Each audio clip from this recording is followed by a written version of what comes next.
Olá a todos e a todas. Essa é a 21ª aula de nosso curso de História da Filosofia Moderna 1. Nessa videoaula eu encerro a exposição do pensamento de George Berkeley.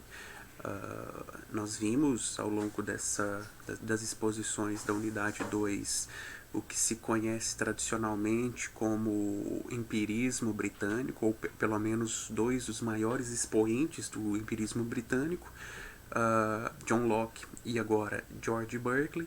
Vimos de que maneira a filosofia empirista se constitui como uma forma de filosofia a partir da experiência, a partir de conteúdos oferecidos pela experiência, no caso de Locke e Berkeley, as ideias e o modo como a mente opera, trabalha com esses conteúdos adquiridos pela experiência, o modo como as ideias são compostas, são formadas, de que maneira os fenômenos mentais podem ser explicados a partir desses conteúdos empíricos e também do modo como a mente opera sobre eles.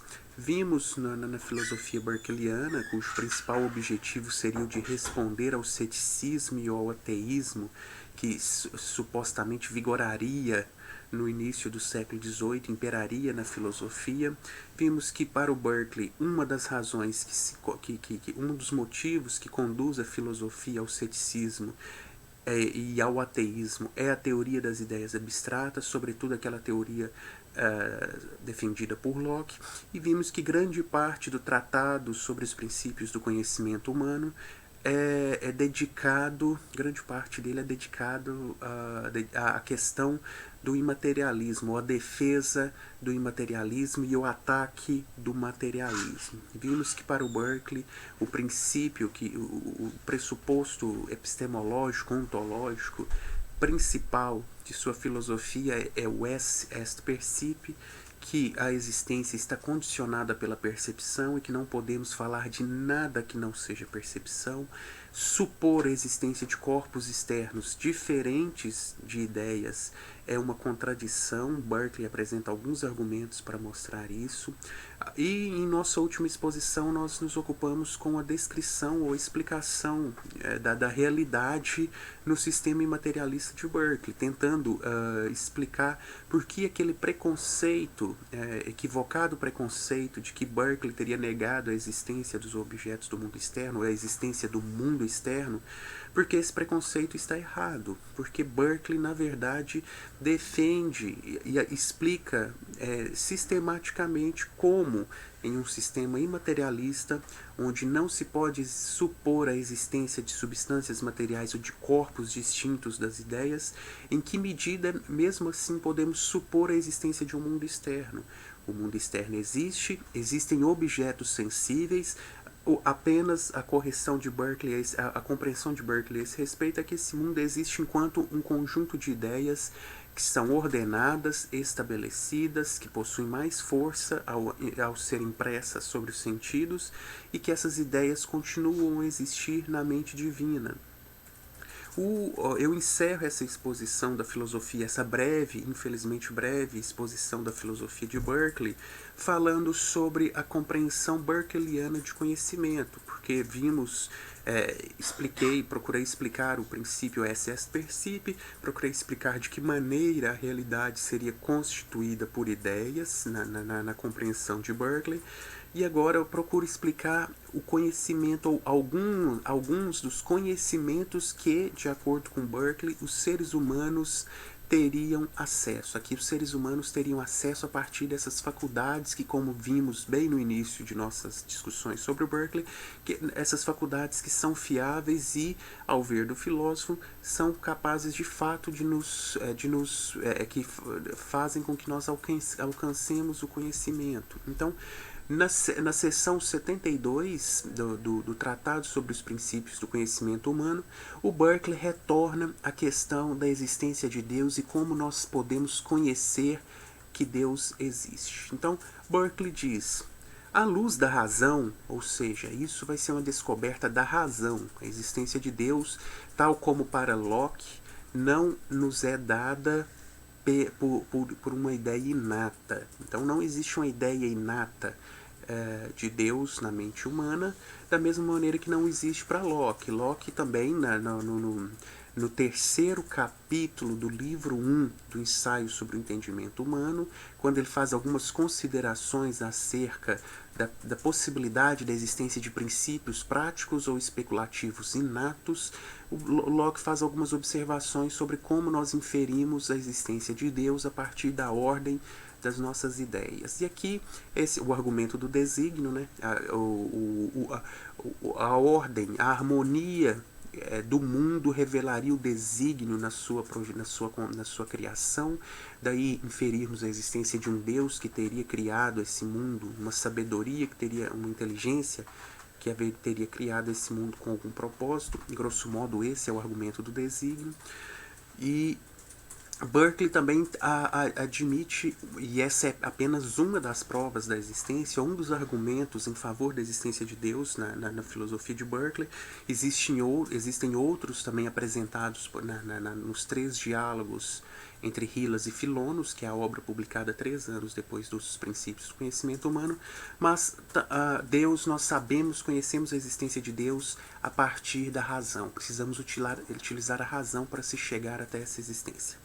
À luz da razão, da uniformidade das nossas sensações, ou seja, da uniformidade das ideias que nos chegam pelos sentidos, concluiremos a bondade e sabedoria do espírito que nolas provoca na mente.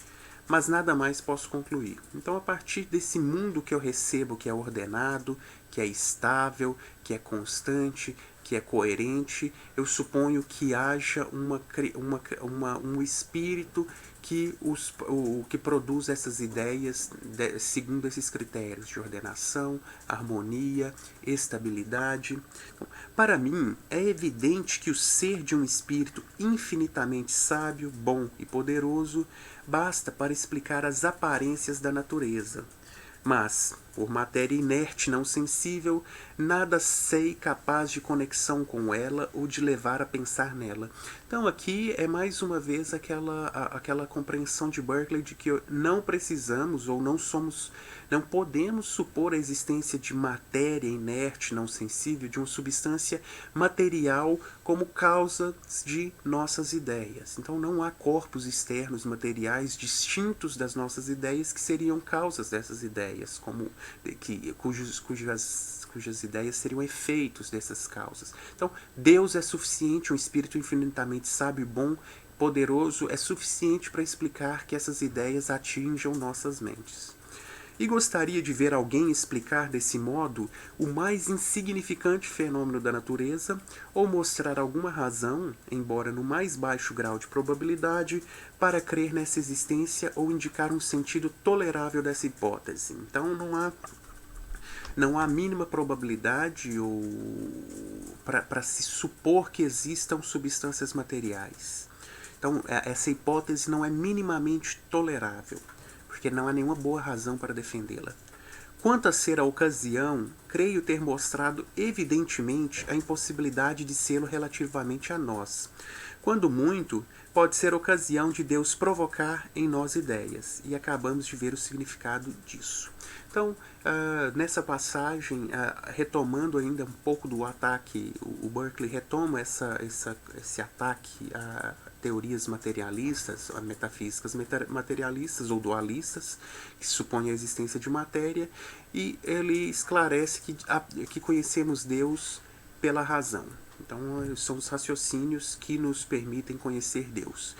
Entre as sessões 86 e 88, nós temos a discussão de Berkeley do que, a seu ver, teria produzido o ceticismo na filosofia, o que teria levado a filosofia ao ceticismo, ameaçado o conhecimento humano, a partir desse princípio materialista, ou da existência de corpos materiais distintos das nossas ideias. Vimos que na introdução da obra que um dos preconceitos, um dos erros que teriam conduzido a filosofia às perplexidades é a teoria das ideias abstratas. Agora o Berkeley está apontando o segundo erro, ou o segundo princípio, o preconceito que nos conduz ao ceticismo.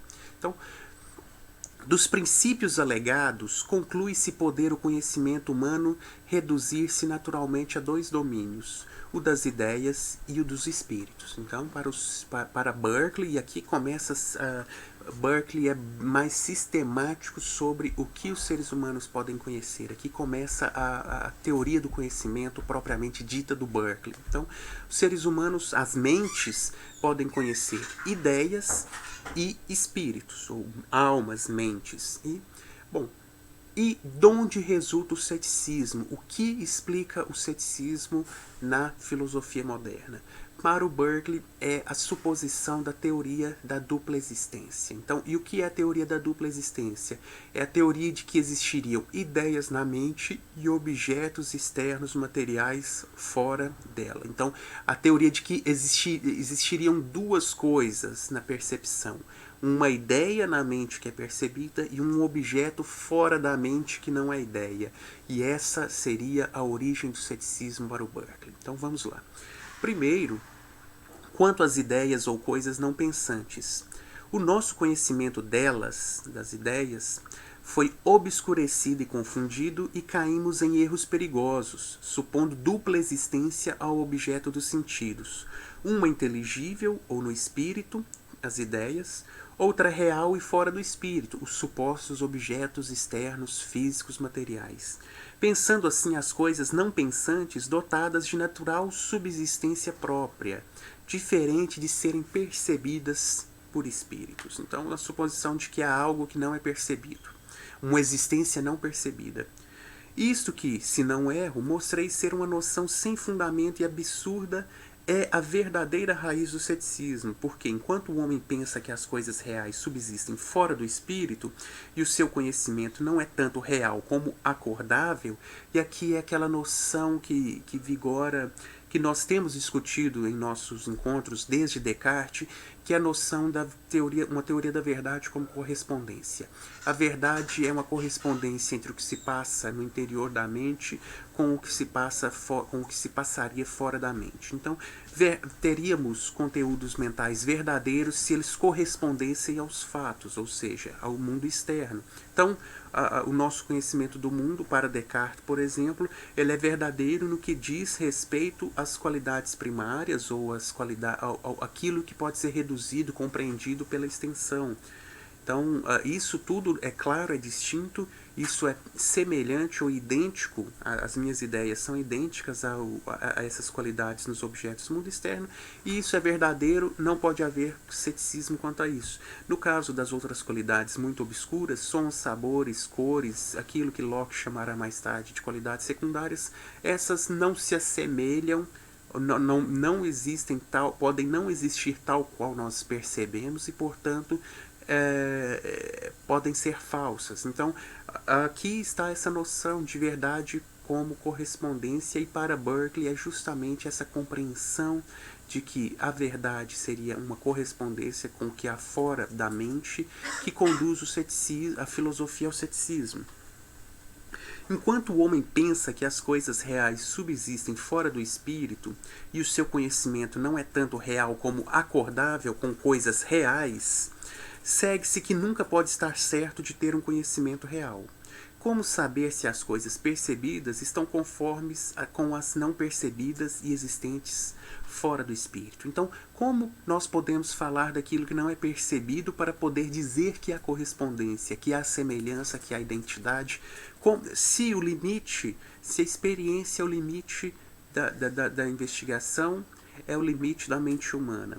Como nós podemos falar de algo que está para além da experiência, ou seja, para além do campo das ideias? Como falar de algo que não é percebido e dizer que o que é percebido corresponde ao não percebido?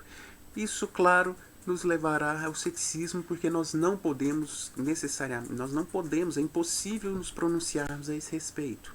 Falarmos que o percebido corresponde ao não percebido. Cor, figura, extensão, movimento e outras, consideradas apenas sensações no espírito, as qualidades primárias e secundárias, são perfeitamente conhecidas. Então, quando eu abandono a teoria da verdade como correspondência e passo a pensar apenas nas ideias, essas podem ser perfeitamente conhecidas, porque as ideias estão dadas na mente, no espírito. Então, se não precisamos saber se elas correspondem a nada fora da própria mente, então não há perigo de ceticismo. Porque, e aqui, claro, a consciência continua sendo inquestionável. Eu tenho consciência de ideias de cor, figura, extensão, movimento, e essas eu posso conhecer. Mas consideradas notas ou imagens referidas a coisas ou arquétipos exteriores ao espírito, arrastam-nos ao ceticismo. Temos as aparências, não a realidade das coisas. Então a filosofia desde Descartes, pelo menos, segundo Berkeley, nos diz que nós conhecemos apenas as aparências, ou seja, as imagens, as cópias, o reflexo do que está lá fora na mente, que não pode ser percebido ou que existiria para além da percepção. Então, essa suposição de que temos acesso apenas às aparências e não ao mundo real é o que conduz ao ceticismo. Que sejam extensão, figura, movimento ou alguma coisa real e absolutamente, ou em si, não podemos sabê-lo, mas apenas a sua proporção ou relação com os nossos sentidos. Permanecendo iguais às coisas e variando as nossas ideias, não alcançamos determinar qual das ideias ou se alguma representa a verdadeira qualidade da coisa. E assim, tudo quanto vemos, ouvimos e sentimos pode ser fantasma e quimera vã, e não se ajustar com as coisas reais da nossa rerum natura. Então esse problema do ajustamento, da correspondência entre as ideias na mente e o que supostamente existiria para além dessas ideias, de que as ideias seriam cópias, é toda a origem do ceticismo, é o que nos leva a duvidar que os seres humanos podem conhecer algo. Como aquilo é inacessível, o não percebido, essa existência para além da percepção, gera-se toda a dúvida sobre as nossas faculdades. De que maneira os sentidos podem nos dar conhecimento dessa realidade que não é percebida? Então, e não se prova a existência de objetos externos impercebidos, como tentou fazer, por exemplo, Descartes. Supondo a existência real de seres impensantes, diferentes da de serem percebidos, não só nos é impossível conhecer-lhes a natureza, mas até saber que existem. Então, se nós supomos a existência de objetos materiais, objetos físicos, para além das impressões, das nossas percepções, das nossas ideias, nós jamais poderemos saber se eles existem. E será impossível uma prova a partir das nossas ideias. Provar que algo para além das ideias existem a partir das próprias ideias. Por isso, vemos filósofos duvidarem dos sentidos, duvidarem da existência do céu e da terra, do que veem ou sentem e até do seu próprio corpo. E depois dessa sua faina e luta de pensamento, são forçados a reconhecer a dificuldade de alcançar conhecimento demonstrativo ou evidente da existência de coisas sensíveis. Então não conseguimos demonstrar que os objetos do mundo externo existiriam enquanto objetos materiais físicos distintos de ideias, e por isso somos levados a uma posição cética. E qual seria a solução para o ceticismo? É isso que o Berkeley tem tentado fazer desde o início da obra. Mas essa dúvida radical perturbadora do espírito, causadora do ridículo dos filósofos aos olhos do mundo, desvanece-se, fixando nós o sentido das palavras e não nos divertindo com os termos absoluto, eterno, existe e outros de significação desconhecida. Posso duvidar tanto do meu ser como das coisas atualmente percebidas pelos sentidos. E é contradição evidente que um objeto sensível seja imediatamente percebido pela vista ou pelo tato e ao mesmo tempo não exista na natureza, pois a verdadeira existência de um ser não pensante consiste em ser percebido. Então, mais uma vez, está aqui a ideia de que nós não somos capazes de duvidar disso que está no interior de nossas mentes. Isso nós podemos conhecer perfeitamente.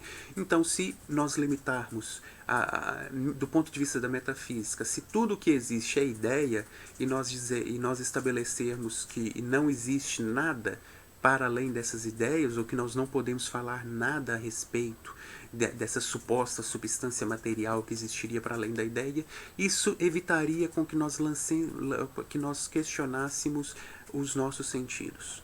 Por quê? Nós temos a consciência que nos garante o conhecimento das ideias, os sentidos nos garante o conhecimento das ideias, e nós devemos nos manter dentro desses limites. Dentro desses limites nós conhecemos, e isso nós podemos estar certos disso, eliminando assim o ceticismo ou a dúvida sobre as capacidades dos seres humanos conhecerem.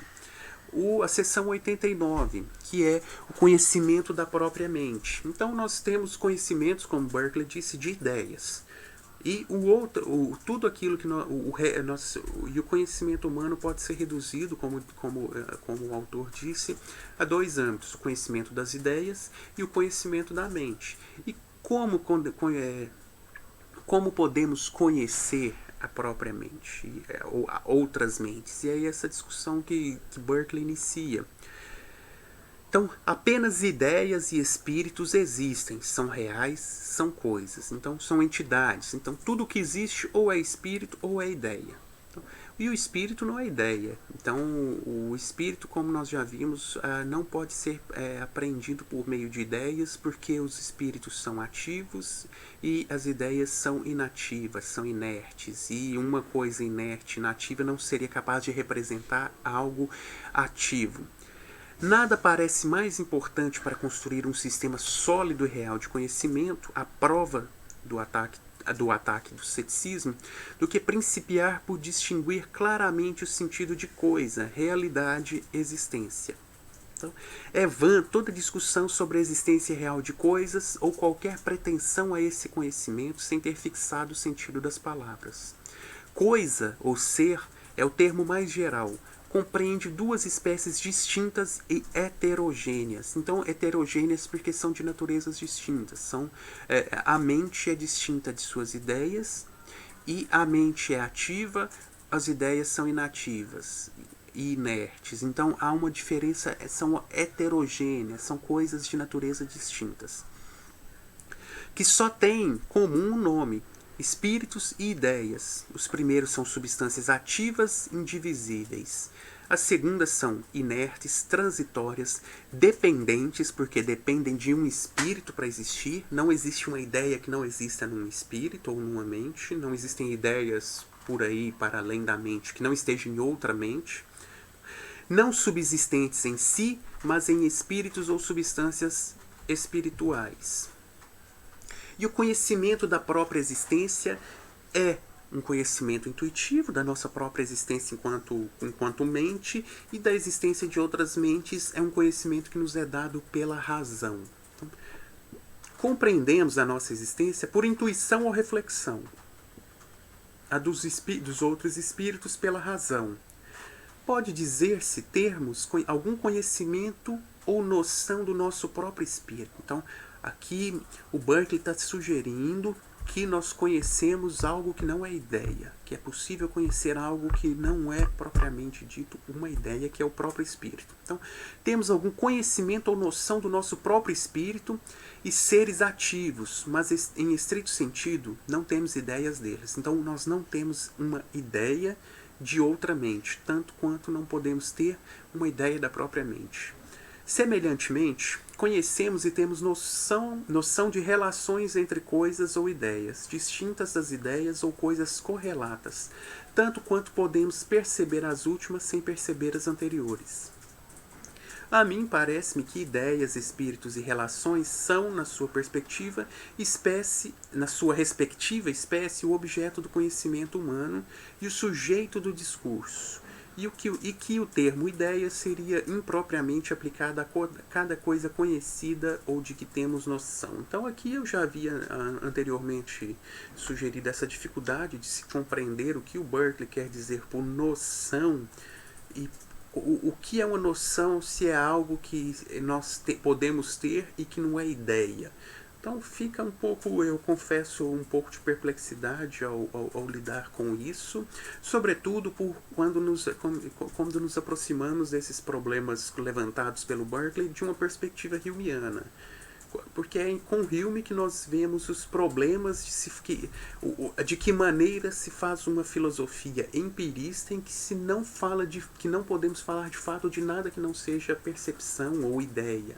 Então, a própria mente, como o Hume vai mostrar, se nós não temos impressões ou sensações de nossas próprias mentes, nós não temos ideia. Então nós não podemos conhecer a nossa própria mente para além das nossas próprias ideias. Então isso, mais uma vez, eu peço perdão por estar adiantando esse assunto, e isso vai ser tratado com mais detalhe, mais sistematicamente na unidade 3, quando falarmos do Hume, mas aqui temos assim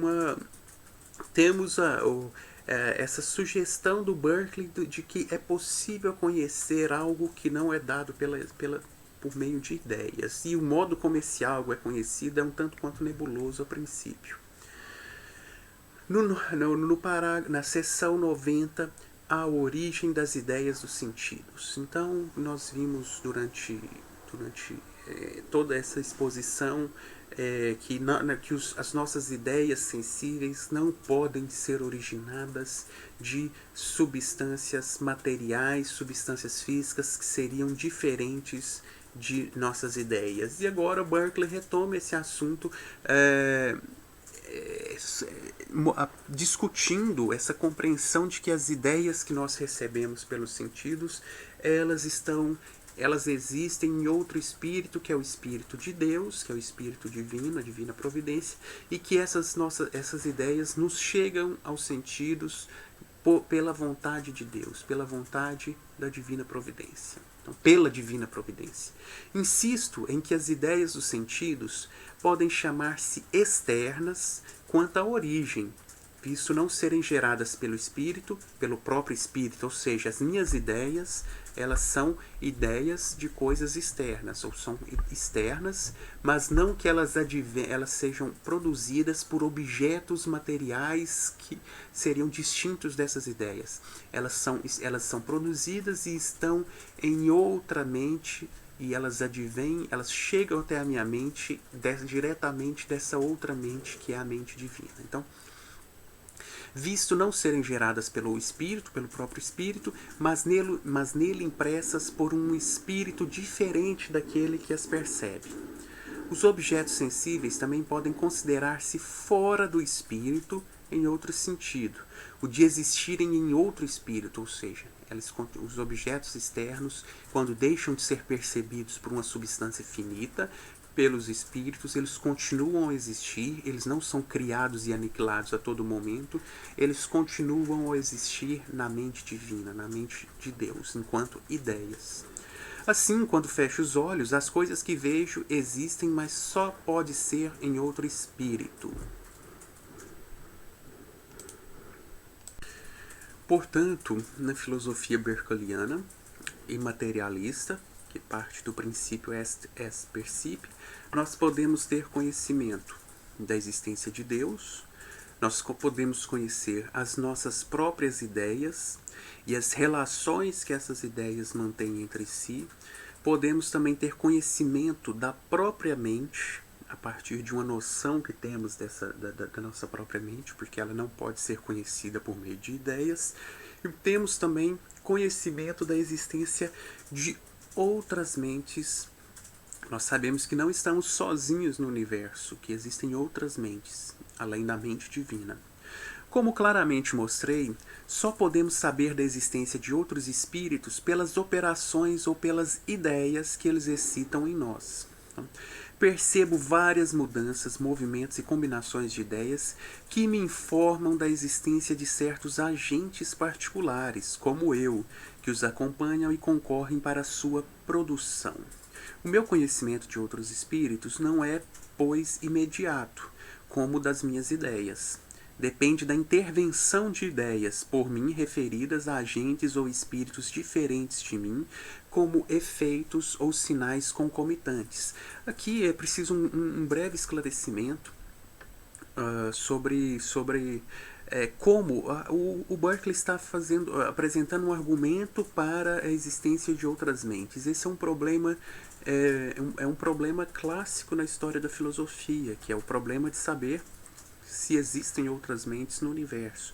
Como podemos saber disso? Porque, é claro, a minha subjetividade não está conectada a outras subjetividades, a outras consciências, de modo que eu tenha acesso a outras mentes, de modo algum. Não há acesso direto. Então, como conhecer a existência de outras mentes? E aqui o Berkeley parece estar fazendo apresentando um argumento causal. E na literatura secundária nós encontramos algumas divergências entre os intérpretes sobre qual a natureza do argumento do Berkeley. Se ele está fazendo um argumento por analogia, ou analogia o que seria? Seria uma analogia. Um argumento analógico para a prova da existência de outras mentes seria um argumento que funcionaria mais ou menos da seguinte maneira: eu comparo os meus estados internos com os efeitos externos de estados internos de outra pessoa e faço uma analogia do meu espírito com outro espírito. Grosso modo, e de uma maneira muito pouco eloquente, essa seria um argumento analógico para a existência de outras mentes. Seria um argumento que partiria de uma suposição de semelhança entre mim, entre eu próprio e outra mente. E também pode ser interpretado como um argumento causal, ou seja, eu infiro dos efeitos a existência de uma causa inteligente ou uma causa espiritual. Nesse caso, o efeito que eu percebo são ideias advindas de outra pessoa eu vejo um movimento, eu vejo algo que parece ser uma inteligência, eu vejo efeitos que parecem ser signos de uma causa inteligente, ou seja, de um espírito. Eu suponho por esse raciocínio causal, que por trás daqueles efeitos externos há algo interno que se fosse um argumento analógico seria semelhante à minha própria mente. Nesse argumento causal, algo que causa aqueles efeitos que são aquilo que nós percebemos, as ideias desse espírito.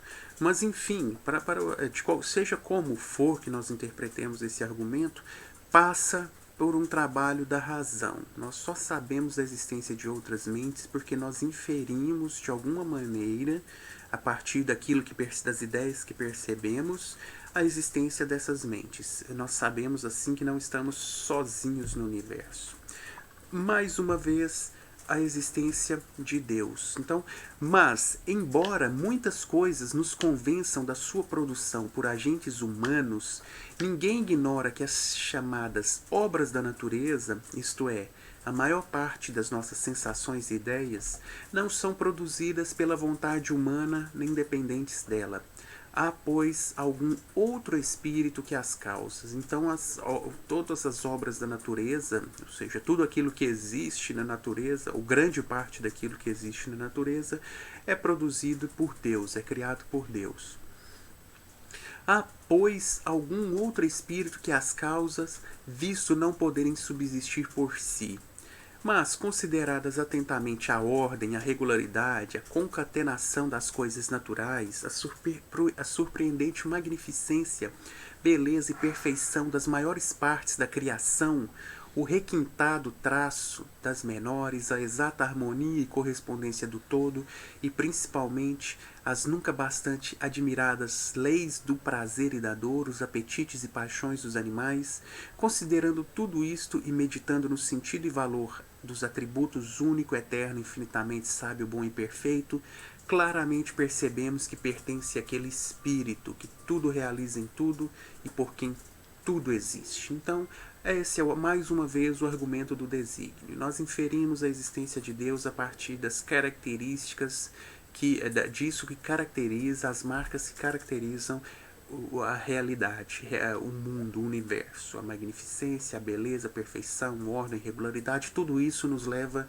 a acreditar que algo criou com um desígnio, com um propósito, e que esse algo é inteligente. A evidência da existência de Deus e outros espíritos. Assim, é evidente conhecermos Deus imediatamente como outro espírito, distinto de nós. podemos afirmar que a sua existência é mais evidente que a dos homens, de outras mentes, de outros espíritos, porque os efeitos da natureza são infinitamente mais numerosos e consideráveis que os dos agentes humanos. Então nós podemos estar mais certos da existência de Deus no universo do que a existência de outras mentes, visto que os efeitos produzidos por Deus são em maior número do que os efeitos produzidos por outras mentes, por substâncias finitas. Nenhum sinal revela um homem ou efeito por ele produzido que não revele mais fortemente o ser de um espírito, autor da natureza.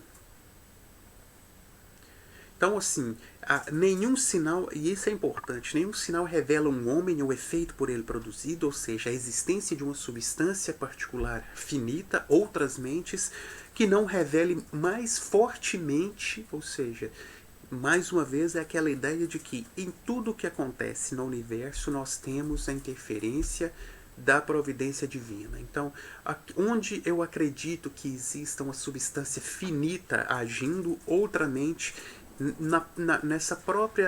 nesses efeitos dessa inteligência particular, finita, nós percebemos ainda mais, nós percebemos o intercurso da providência divina, um sinal de que Deus existe.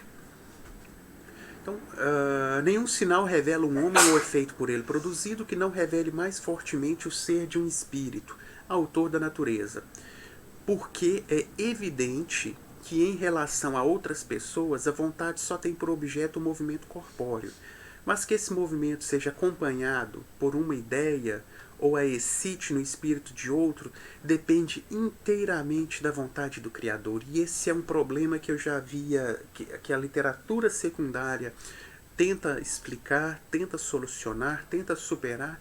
Eu já havia mencionado esse problema em um encontro anterior, que é o problema de que se as ideias não podem causar ideias, não podem alterar, modificar ideias por si próprias, porque são inertes, inativas e só espíritos podem produzir ideias, de que maneira as ideias produzidas pelo espírito A podem causar ideias do espírito B. Então esse é um problema que os comentadores da filosofia berkeliana precisam explicar, e de que maneira Deus, porque se Deus está interferindo nisso, se Deus é quem faz com que as ideias de A produzidas por A produzam outras ideias na mente de B, então isso nós não teríamos evidência alguma da existência de outras mentes.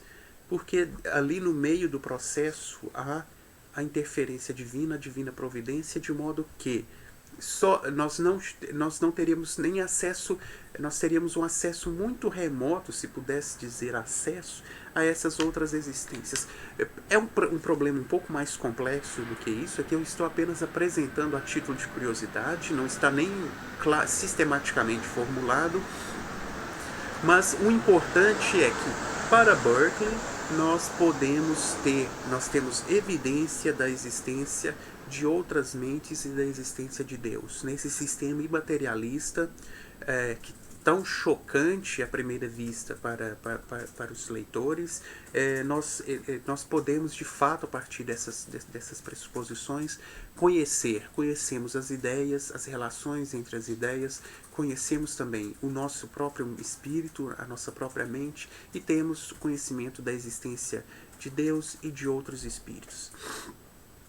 Só Ele, que tudo sustenta com o verbo do seu poder, mantém a correlação entre espíritos. Então, eu sei da existência de outros espíritos por meio de Deus, não porque eu posso perceber as ideias produzidas por outro espírito. Mantém a correlação entre espíritos, capacitando-os para perceberem a existência um dos outros. E esta pura e clara luz tudo ilumina e permanece invisível. Bom, eu encerro a discussão da unidade 2, a discussão do empirismo, mais especificamente a discussão da filosofia berkeliana, com alguns comentários históricos sobre a recepção da filosofia de Berkeley no século XVIII. Porque eu tenho enfatizado isso e sempre foi proposital essa ênfase no caráter não cético da filosofia berkeleyiana, no seu objetivo de apresentar uma filosofia positiva do conhecimento, garantindo de que maneira os seres humanos podem de fato conhecer. E acontece que, após a publicação do Tratado sobre os Princípios do Conhecimento Humano, a publicação dos 3 diálogos entre Hillas e Filonos, que veio 3 anos mais tarde, a primeira de 1710, a segunda de 1713, a publicação dessas obras, a primeira recepção da filosofia berkeleyana foi uma recepção cética. Berkeley foi compreendido por seus contemporâneos no século XVIII como um filósofo cético, o que nos choca um pouco quando temos em vista todo esse compromisso do autor com a filosofia não cética. Então, a interpretação de Berkeley no século XVIII. Em seus escritos, sobretudo nos que tratam mais diretamente do tema do imaterialismo, Berkeley argumenta tendo em vista mostrar que os seres humanos são capazes de conhecer. Para além de suas ideias, as mentes são capazes de conhecer a existência de uma realidade externa, ou seja, existe um mundo sensível, existem objetos externos, mas não enquanto substâncias materiais, substâncias físicas distintas de ideias. Esse mundo, a realidade existe enquanto ideias harmonicamente conectadas, estabelecidas, que estão na mente divina. Então, nós conhecemos esse mundo, podemos conhecer a realidade, podemos conhecer cientificamente o sistema imaterialista, apesar de eu saltar algumas partes, algumas seções da obra em que Berkeley falava muito a respeito disso, o sistema imaterialista não impede a matemática, não impede a filosofia da natureza, não impede nenhum desses campos dos saberes particulares. Então, não é porque não existem corpos materiais que o conhecimento humano está ameaçado. Então, nós podemos conhecer a existência de uma realidade externa, que são ideias, sempre lembrando disso, Deus e outras mentes. Então, Berkeley, de modo algum, se pretende um filósofo cético. Então, e é notável que nos primeiros anos de sua recepção, a filosofia berkeleyana foi compreendida como fundamentalmente negativa, destrutiva, cética, ou que destruía o conhecimento, que negava a possibilidade de conhecimento, enfim, que lançava dúvida sobre a possibilidade de conhecimento humano. Harry Bracken tem uma obra publicada em 59 sobre a primeira década da recepção dos textos do Berkeley no século XVIII, uma obra extremamente interessante, em que ele mostra e conta essa história de como o Berkeley foi recebido como um cético por todos os autores do período, ainda que esse não fosse de modo algum o objetivo de sua filosofia. Então, Harry Bracken, em sua História da Recepção do Pensamento Berkeleyano, acredita que o teólogo alemão Christoph Matthäus Pfaff teria sido o primeiro a atribuir a Berkeley não apenas a classificação de idealista, um filósofo idealista por manter o conhecimento, grosso modo, por manter as possibilidades de conhecimento humano no âmbito das ideias e tão somente no das ideias, como também é de cético. Então, teria sido Pfaff o primeiro a acreditar o ceticismo à filosofia de Berkeley. Após Pfaff, diversos autores também discutiram o pensamento berkeleyano como cético. Segundo Richard Popkin, quem é o Richard Popkin? Se eu ainda não falei sobre ele, Richard Popkin é um historiador da filosofia, sobretudo da filosofia moderna, um filósofo também, mas conhecido principalmente como um historiador da filosofia moderna, cujos trabalhos são extremamente importantes para o ressurgimento do interesse pelo ceticismo na história da filosofia. Então, Popkin, grande parte do trabalho de Popkin é dedicado a compreender o ceticismo, sobretudo nos séculos XVI, XVII, XVIII. Ele tem uma obra intitulada História do Ceticismo, que é um clássico da história da filosofia, em que ele começa do final da Idade Média indo até, se eu não me engano, Spinoza, ele faz pegando todos esses autores ali de um longo período da história da filosofia moderna e repensando esses autores do ponto de vista do ceticismo e mostrando como o ceticismo é importante na história da filosofia, para o desenvolvimento da história da filosofia. Infelizmente, o Popkin não conseguiu terminar a sua obra, ou terminar a sua pesquisa de história da filosofia. Ele não conseguiu chegar até o Hume, que, tanto quanto sei, teria sido o seu objetivo principal, era fazer uma história da filosofia do ceticismo. Até o Hume, ele infelizmente faleceu antes de ter conseguido isso. Mas, segundo o Richard Popkin, então, essa uma grande autoridade no âmbito dos estudos de ceticismo moderno, na lista de autores que leram Berkeley como um cético se encontram, por exemplo, não todos, mas alguns dos principais, o Maupertuis, o Andrew Mike Ramsay, Jean-Pierre Cruçat, Jean-Jacques Rousseau, Denis Diderot, o Condillac, Changeau e Turgot. Turgot e também Pierre Brissot, que são autores que muitos desses não são tão conhecidos atualmente, mas que são importantes para o período, então que são influentes no século XVIII. E esses autores leram e entenderam que o Berkeley estava promovendo uma filosofia cética. E qual a conclusão do Popkin a esse respeito? É que Berkeley foi frequentemente interpretado por seus contemporâneos, primeiro nas Ilhas Britânicas e depois na França, como um sceptique malgré lui, ou seja, um cético ao seu pesar, um cético contra a sua vontade.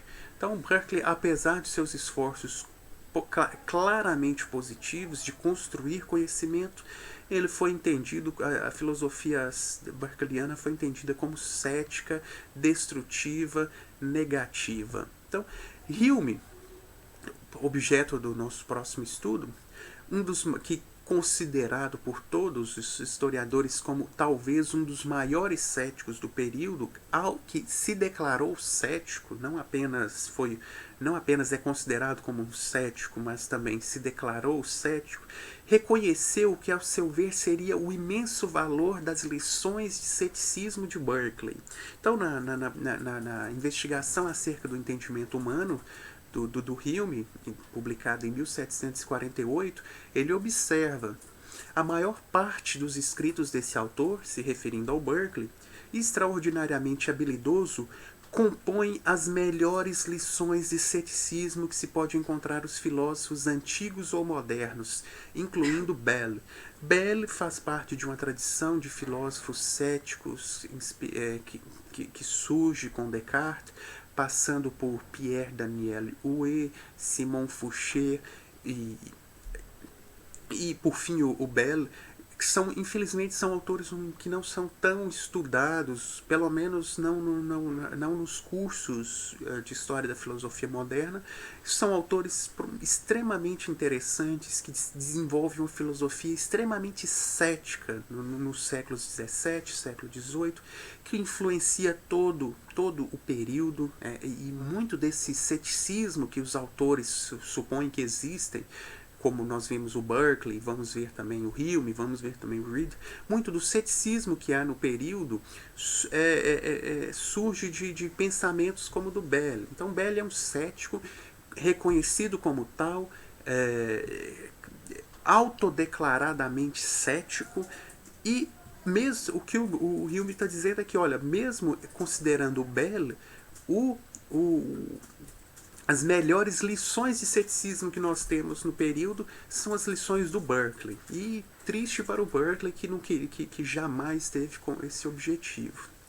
Ele declara, entretanto, na folha de rosto, e sem dúvida com grande sinceridade, ter composto seu livro contra os céticos, bem como contra os ateus e os livre-pensadores.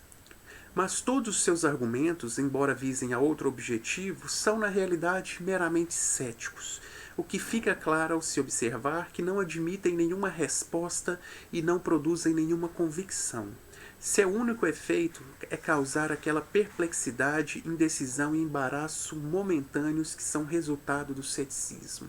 Então Berkeley, até mesmo para dos maiores céticos, Hume, dos céticos do período, Berkeley traz-nos ótimas lições de ceticismo.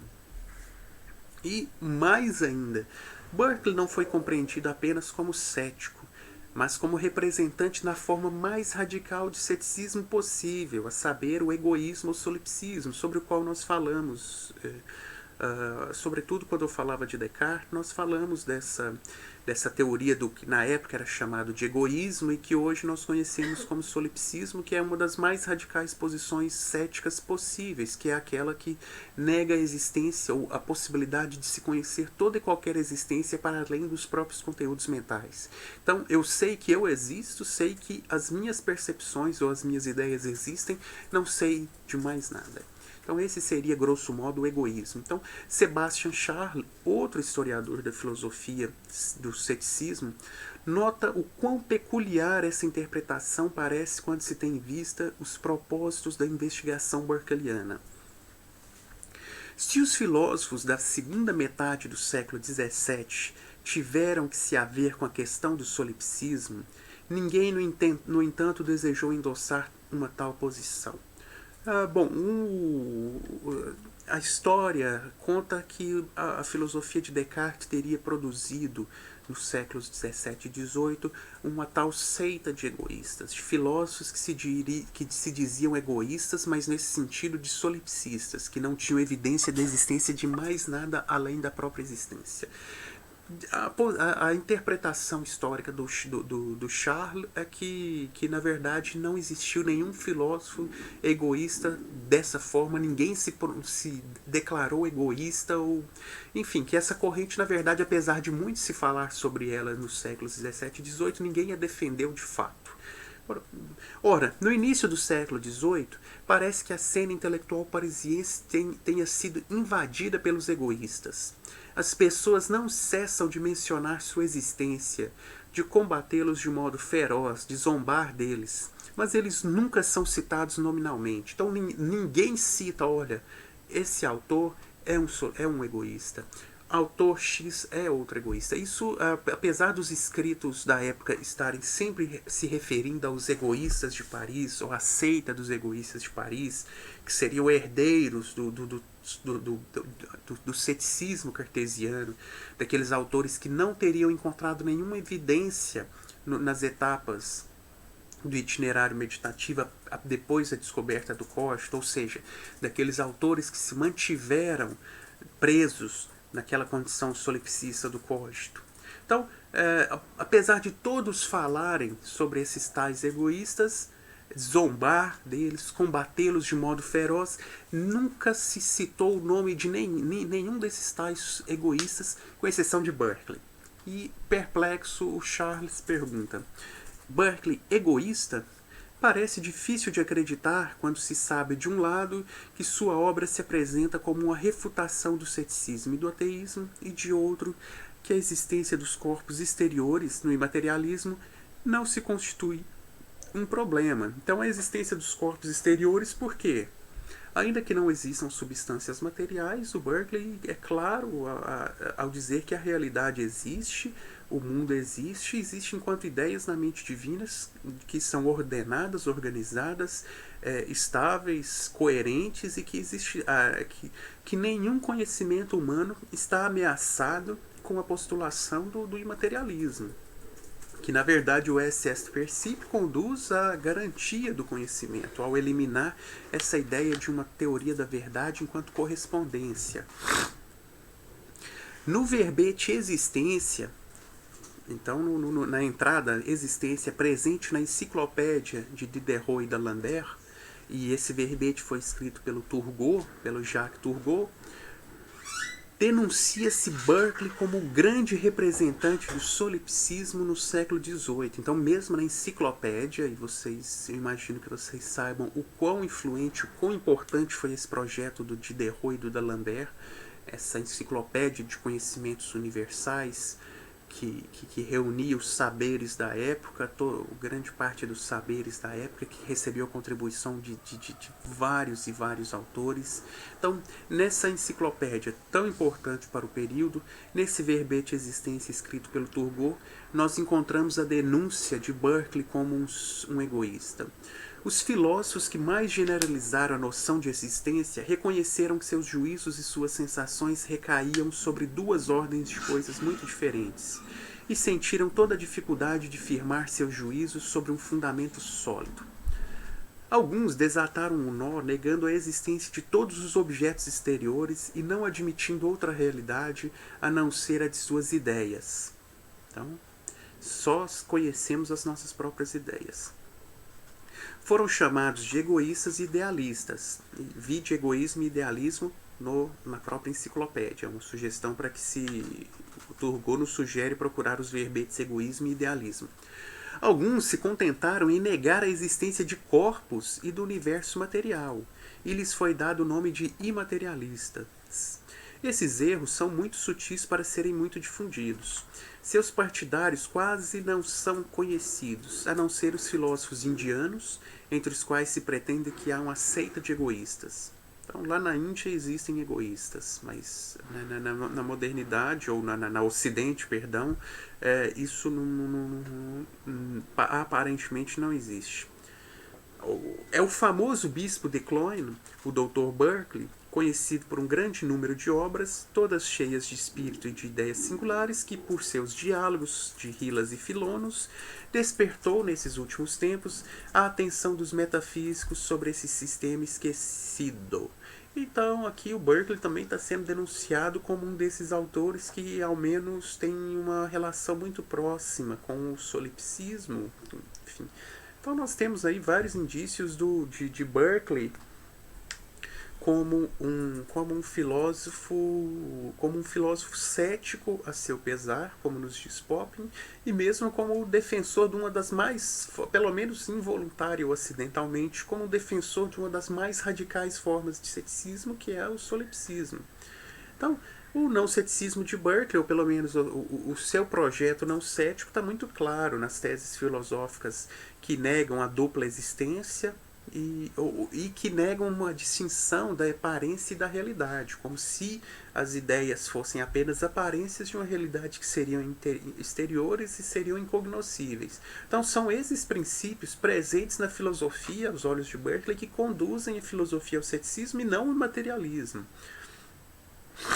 E essa é uma posição também que é reiterada nos três diálogos entre Hillas e Filonos, que é essa ideia de que o imaterialismo, na verdade, vem para salvar a possibilidade de conhecimento humano ao negar a teoria da dupla existência, negar essa suposta incognoscibilidade de objetos materiais externos distintos de ideias. Então o Berkeley pretende, no final das contas, o rompimento da teoria do imaterialismo ou da filosofia berkeleyana com o ceticismo é um ataque da teoria representacionalista da percepção, que é essa teoria de que as nossas ideias representariam como imagens objetos externos, objetos materiais externos que não seriam eles próprios ideias. Bom, longe de querer aqui trazer, me posicionar a esse respeito, porque é uma questão que envolve bastante estudo e esse é um curso introdutório, não só a história da filosofia, mas a história ao pensamento do Berkeley, um curso que